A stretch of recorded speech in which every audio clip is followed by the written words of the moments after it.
Hello everyone, welcome back to my YouTube channel. दोस्तों, कैसे हैं आप सभी? हम आशा करते हैं कि आप सभी लोग अच्छे होंगे और सुबह-सुबह उठ करके पढ़ने भी बैठ गए होंगे। देखिए, मुझे तो सुबह उठने की बहुत पहले से ही आदत है, तो हम सुबह जल्दी ही उठ जाते हैं, थोड़ा जॉगिंग-वॉगिंग करते हैं और उसके बाद से जो भी मेरा काम होता है, पढ़ना-लिखना, नाश्ता बनाना या फिर ऑफिस के लिए रेडी होना या फिर जो कुछ भी करना, हम इसके बाद ही करते हैं। तो आज चूँकि हो रहा है बारिश, तो हम सोचे कि चलो कुछ दूसरा चीज़ कर लेते हैं। अगर जॉगिंग करने नहीं जा रहे हैं, तो घर में ही थोड़ा-सा मेडिटेशन या फिर एक्सरसाइज वगैरह कर लेते हैं। एक आज सोचे कि कुछ नया आप लोगों को दिया जाए। तो चलिए देखते हैं कि आज हम सुबह-सुबह उठ कर के क्या किए हैं और ये तो आप लोगों को वीडियो में दिख ही जाएगा, ठीक है? तो चलिए हम लोग अपना वीडियो स्टार्ट करते हैं। तो जैसा कि आप सभी को पता ही है कि अपने चैनल का नाम है एंजॉय लर्निंग ब्लॉग, यानी कि ब्लॉग को एंजॉय करते हुए हम लोग को लर्न भी करना है। तो आज के ब्लॉग में हम लोग जानेंगे बिहार की संपूर्ण नदियों के बारे में। तो चलिए हम लोग अपना वीडियो स्टार्ट करते हैं। बिहार में छोटी बड़ी कुल मिलाकर लगभग 21 नदियां हैं और इनमें से कुछ नदियां अस्थायी हैं तो कुछ अस्थायी हैं। अस्थायी कहने का मतलब है कि उनमें जल का प्रवाह वर्षा काल में या मानसून काल में ही होता है, बाकी समय में उनमें जल का प्रवाह या तो बहुत कम हो जाता है या फिर वे सूख जाती हैं, इसीलिए उनको कहा जाता है अस्थायी नदियां।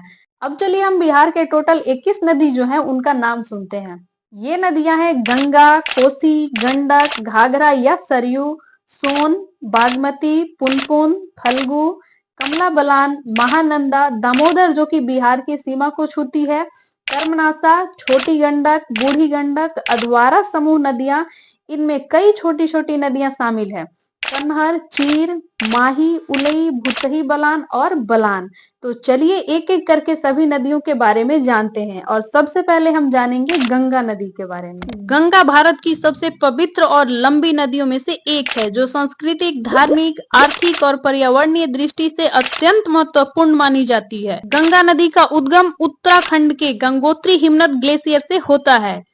गंगोत्री हिमनद से निकलने वाली भागीरथी नदी को गंगा का मूल स्रोत माना जाता है। देवप्रयाग में भागीरथी का अलकनंदा नदी से संगम होता है, जिसके बाद इसे गंगा कहा जाता है। गंगा नदी की कुल लंबाई लगभग 2525 किलोमीटर है। गंगा नदी उत्तराखंड, उत्तर प्रदेश, बिहार, झारखंड और पश्चिम बंगाल से होकर बहती है और अंततः बंगाल की खाड़ी में गिरती है। गंगा की कई सहायक नदियां हैं जो इसे और अधिक शक्तिशाली बनाती है। इनमें से प्रमुख नदियां हैं यमुना, जो इलाहाबाद में गंगा से मिलती है, घाघरा जो बिहार में गंगा से मिलती है, गंडक यह नेपाल से होकर बिहार में प्रवेश करती है और गंगा में मिलती है, कोसी जो बिहार में गंगा से मिलती है, सोन यह पटना में गंगा से मिलती है, चंबल, बेतवा और केन ये नदियां भी यमुना की सहायक नदियां हैं जो अप्रत्यक्ष रूप से गंगा से जुड़ी होती हैं। इसके अलावा पुनपुन और बूढ़ी गंडक आदि नदियां भी गंगा की सहायक नदियां हैं। अब हम बात करते हैं प्रमुख स्थल और धार्मिक महत्व का। तो गंगा नदी का धार्मिक और सांस्कृतिक महत्व भारतीय समाज में अत्यधिक है। इसे हिंदू धर्म में देवी का रूप माना जाता है। चलिए हम इससे जुड़ी हुई कुछ प्रमुख तीर्थ स्थलों की बात करते हैं। सबसे पहले बात करते हैं गंगोत्री की। गंगा नदी का उद्गम स्थल है जहां इसे गंगा माता के रूप में पूजा जाता है। हरिद्वार यहाँ गंगा मैदान में प्रवेश करती है और हर की पौड़ी घाट पर गंगा आरती प्रसिद्ध है। प्रयागराज संगम का स्थल जहाँ पे गंगा, यमुना और सरस्वती का संगम होता है, यहाँ कुंभ का मेला भी आयोजित होता है। वाराणसी यानी काशी यह गंगा नदी का सबसे पवित्र शहर माना जाता है। यहाँ दशवमेध घाट और मणिकर्णिका घाट पर गंगा आरती होती है। अब है पटना। बिहार में स्थित पाटलिपुत्र शहर भी गंगा के किनारे बसा है, जिसका ऐतिहासिक और धार्मिक महत्व है।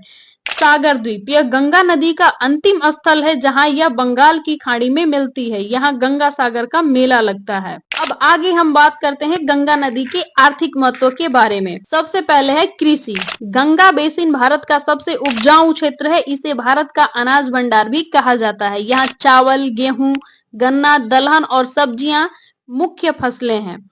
अब हम बात करते हैं पर्यटन का। तो गंगा के किनारे स्थित हरिद्वार, वाराणसी, प्रयागराज और गंगा सागर जैसे स्थल पर्यटन के प्रमुख केंद्र हैं। अब हम बात करते हैं मछली पालन का। तो गंगा में कई प्रकार की मछलियां पाई जाती है। इसी में से एक है गंगा डॉल्फिन, जिसको भारत का राष्ट्रीय जलीय जीव कहा जाता है।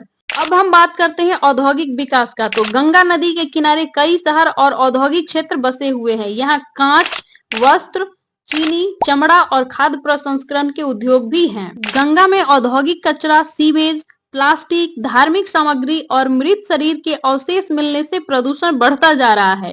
इसी को मद्देनजर रखते हुए गंगा नदी की सफाई के लिए 1986 में गंगा एक्शन प्लान की शुरुआत की गई थी। भारत सरकार की एक प्रमुख योजना है नमामि गंगे योजना, जिसका उद्देश्य गंगा नदी की सफाई और संरक्षण करना है। इसके अंतर्गत गंगा के किनारे कई सीवेज ट्रीटमेंट प्लांट भी लगाए जा रहे हैं। गंगा में पाई जाने वाली डॉल्फिन प्रदूषण के कारण खतरे में है, जिन्हें संरक्षण की आवश्यकता है। गंगा नदी और उसकी सहायक नदियां बारिश के मौसम में बाढ़ का कारण बनती है, विशेषकर उत्तर प्रदेश, बिहार और पश्चिम बंगाल में। बाढ़ के कारण कृषि भूमि, गांव और शहरों में काफी नुकसान होता है। गंगा नदी जैव विविधता से भरपूर है। इसमें विभिन्न प्रकार की मछलियां, पक्षी, कछुए और अन्य जलीय जीव पाए जाते हैं। गंगा नदी का बेसिन हिमालय से लेकर बंगाल की खाड़ी तक फैला है। इस क्षेत्र में उपजाऊ मिट्टी पाई जाती है। गंगा को भारतीय साहित्य, गीत और कथाओं में विशेष स्थान दिया गया है। इसे भारतीय संस्कृति का प्रतीक माना जाता है। गंगा मैया के रूप में इसे विभिन्न ग्रंथों और काव्य में उल्लेख किया गया है। गंगा नदी केवल एक जलधारा ही नहीं, बल्कि भारत की सभ्यता, संस्कृति और आर्थिक आधार है।